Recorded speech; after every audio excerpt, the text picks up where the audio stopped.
While the easiest thing for me to do right now would be just to jump on the bandwagon with the rest of the YouTubers that are holding shares of Workhorse, I'm afraid that I'm going to have to try and present the information that I've prepared for this video from an unbiased point of view. After spending the last day or so doing some extensive research, my thesis has now changed. Specifically, I did some digging into the USPS NGDV contract, and after several hours of analyzing, I would have to say that I now have a different outlook on how this will play out.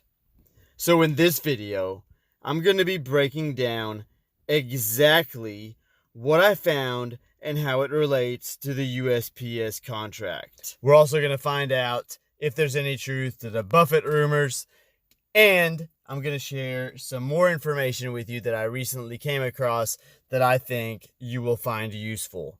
And we're going to be starting right now.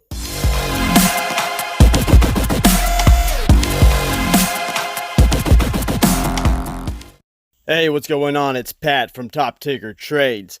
If this is your first time here and you want to learn how to grow your wealth through investing and trading stocks in the market, make sure you start right now by subscribing and tapping that bell so you never miss a thing. I'll see you in the video. Let's go. What is going on, ladies and gentlemen? Welcome back to the channel. Welcome back to another video. We got a lot of stuff to discuss today. I've been doing a lot of research and I've been analyzing the information that we have been provided. So the first thing I want to do is start with information that is probably common to you, but we're going to look at it from a different perspective. So let's look at who the players are that are still left in the bid for this contract. Obviously, you guys are aware that we have three players left, or three contenders. Workhorse, let's say Workhorse is the first contender. I'm not going to go over the specifics on that because you guys are familiar with it. I'm sure you've been watching all of the videos that these YouTubers are putting out about Workhorse. So let me move on to number two, which would be Oshkosh and Ford. So what do we know about the two companies? Oshkosh is from Wisconsin.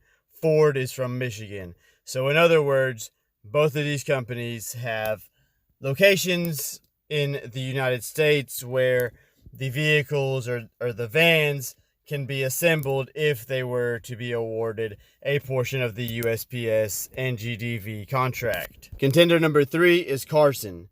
And as I'm sure that you are already aware from not only my previous videos, but also from the other 10 million Workhorse videos that you've probably watched on YouTube recently, Carson is a foreign company. They're an EV manufacturer based out of Turkey. Now, one thing that no other YouTuber is doing, and up until today, I haven't done so either, is talking about the fact that Carson is partnered with Morgan Olson. The significance of this is that Olson is a longtime USPS supplier, and they're from Sturgis, Michigan, which means that they're an American company with the capacity to manufacture these vans in the United States if they were to be awarded part of this, or a portion of this USPS NGDV contract. So the second point that I need to make is that in one of my previous videos, I brought up the Moving Forward Act, which would require that 75% of the USPS NGDV fleet be all electric or zero emissions. Unfortunately, it doesn't look like this act holds much weight for our government, as it's not really being enforced at this time. The next logical step for me would be to look at what each of these contenders is actually offering. So we know that Workhorse is offering an all-electric vehicle or an all-electric van, and they are the only ones that are offering that. Then The Ford and Oshkosh vehicle is going to be based on the Ford Transit cargo van, which uses an internal combustion engine. Now, this will be much cheaper up front than the all-electric solution, and additionally, Carson and Morgan Olson are offering the hybrid engine, which is also going to be more expensive than a gas vehicle. In the long term, the all-electric and the hybrid solutions are obviously going to be cheaper based on saving money on maintenance and gas. We do know that there will be a lot of pressure to buy American, but the problem here is that all the remaining candidates will obviously be able to assemble the vans in the United States, should they be awarded any portion of this contract. So based on previous statements made by the USPS, we know that their big concern, or one of their big concerns, and even a hurdle for them, is money. And they've also made a contradicting statement claiming that they are looking for the best value as opposed to the cheapest price. And while I believe that to actually be true to some extent, the USPS has also indicated that they might split this contract between each of the contenders. So based on this, my position is that they will split this contract between the three companies. However, I am not expecting the portions awarded to be equitable. Personally, I think that they will buy mostly electric and then divvy up the remainder of the contract between the hybrid and the gas-powered vehicles in order to make the upfront costs of this purchase a little bit cheaper, and at the same time they're going to be increasing the amount of vans that they're getting. So some other factors that support my argument in terms of finances as it relates to the USPS is that they've been losing a lot of money. And they claim this to be a result of some congressional mandates, or they claim that majority of the money that they're losing is a result of congressional mandates. And it should also be noted that their 2019 fiscal third quarter financial report showed a drop in package and shipping volumes. And what's concerning about this is that this was the first year-over-year decline that they've had over a 9-year period. So if Amazon, FedEx, and UPS move more packages to their own networks, which we know they're trying to do, this could spell out a significant decrease in revenue for the USPS. They've also indicated that technology is the next significant issue for them. The USPS specifically has concerns that fast-moving automotive technology could trap the agency into a static transportation platform. Now, I understand their concerns because historically speaking, look at what they're doing now, or look at what's going on with them now. They've got all those old vehicles that they've had for 30 something years that are catching on fire. They've got no AC. They're uncomfortable. I mean, their employees are absolutely miserable with those, and yet they're still using them, and they've delayed this contract for years beyond the date that they were expected to select a winner or award a winner. And we also know that the USPS has been researching autonomous vehicle technology. The reason for that is that they can eliminate all of their drivers, which would save them a whole lot of money and basically, allow them to become profitable. And they've asked the companies that are competing for this contract to provide them with prototypes. And this was back in April of 2019, I believe. And we know for a fact that Ford is one of the companies that was in talks with the USPS regarding a prototype, as Dan Pierce, which is the spokesman for Ford Automotive, has already admitted. Unfortunately for us, there's no way for us to find out or confirm that any of the other companies have provided a prototype to USPS for testing. So right now, all we know is that, Ford has. So if we were to assume that each of these companies were to get an equal portion of this contract, then we'd be looking at around 186,000 vans to be produced, and divide that by 3, we would get 62,000 vans that each of these contenders would be under the obligation of assembling. Now, as I stated previously, I do not believe that these portions will be equivalent to each other, so I'm still thinking that Workhorse will get the biggest portion, and I'm about to explain why. Now, many people are saying that Workhorse will not get a significant portion of this contract. Some say they won't get this contract at all because they do not have the capacity to assemble enough vans. Now, obviously, Lordstown will get a piece of that action, which Workhorse owns a 10% stake in.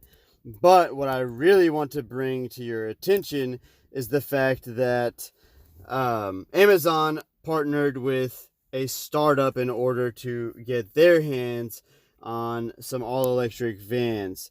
And in fact, they also placed an order for 100,000 of these vans. Now, the name of the startup is Rivian, and guess what?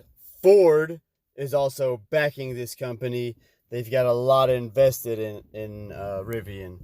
Actually, both Amazon and Ford have a lot of money invested in Rivian. So using startups for this kind of thing is actually pretty common and obviously accepted, as Amazon's doing it. And then we've got a big company, a big automotive company like Ford backing them up. Now, if you'll recall, GM is backing Lordstown, which Workhorse owns a 10% stake in. So, that pretty much is the same thing as Rivian being backed by Ford. But here's where it gets interesting. So apparently there's been rumors going around that Walmart is going to either partner with Workhorse or acquire them, as they're trying to compete with Amazon. Now, whether or not this is true at all, right now, I can't find any connection other than some articles and somebody making a video about it on YouTube, which the video is very, poor in quality and not very credible. And I'm assuming that the person that did this video read the articles that are online about the topic. So in finding that, I also ran across some other stuff that I found extremely interesting, which was some articles that compare Workhorse, Amazon, and Google, and Walmart actually, and place them all in the same category. But that's all the details I'm going to give you about that for right now. I actually need to cover one more thing, and this video is getting kind of long. And in order for me to get into all the other details on what I just brought up, it would take me like another 10, 15, 20 minutes. So I'm going to save that video for a later time. Maybe tomorrow or after the weekend. I don't know. I'll have to do some more research into it, but it's a very interesting topic to say the least.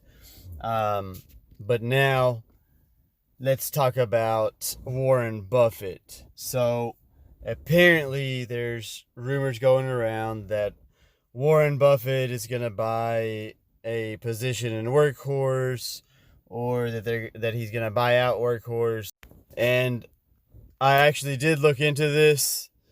I couldn't find anything to confirm that Warren Buffett is buying a position in Workhorse or buying Workhorse. That's the first thing I have to say about that. Number two, it's probably just a pump. Don't fall for the rumors. I've seen this happen before a dozen times. If you don't believe me, take a look at, UAVS and all the believers that still to this day think that UAVS is going to be purchased by Amazon or that they're in a partnership with Amazon. That's absolute just stupidity. And I've seen it happen with MVIS, which was supposed to be bought out by Microsoft. That rumor went around forever, and people actually seriously believe this stuff. Then you've got other companies, same thing. I saw one where Google was supposed to buy a company out. Now, all the companies I just mentioned, they do acquire other companies, but there's specific telltale signs of a pump and dump, and you just have to be able to recognize them and kind of know what to look for. So maybe I'll put that in another video sometime down the road if you guys are interested in it. If you are, let me know in the comments. If not, we don't have to talk about it.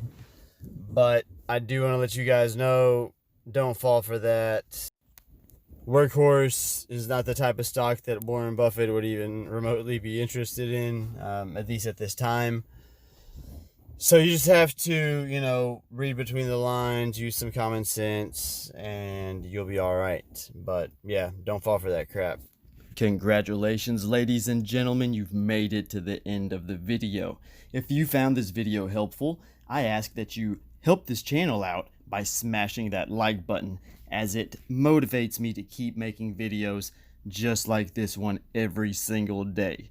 If you're not a subscriber, you should consider subscribing, as I publish valuable content like this daily. You can do so from your screen right now, and if you want to check out more of my videos, you can click on the video that you'd like to see on your screen right now. Thanks for watching, and I will see you guys in the next video.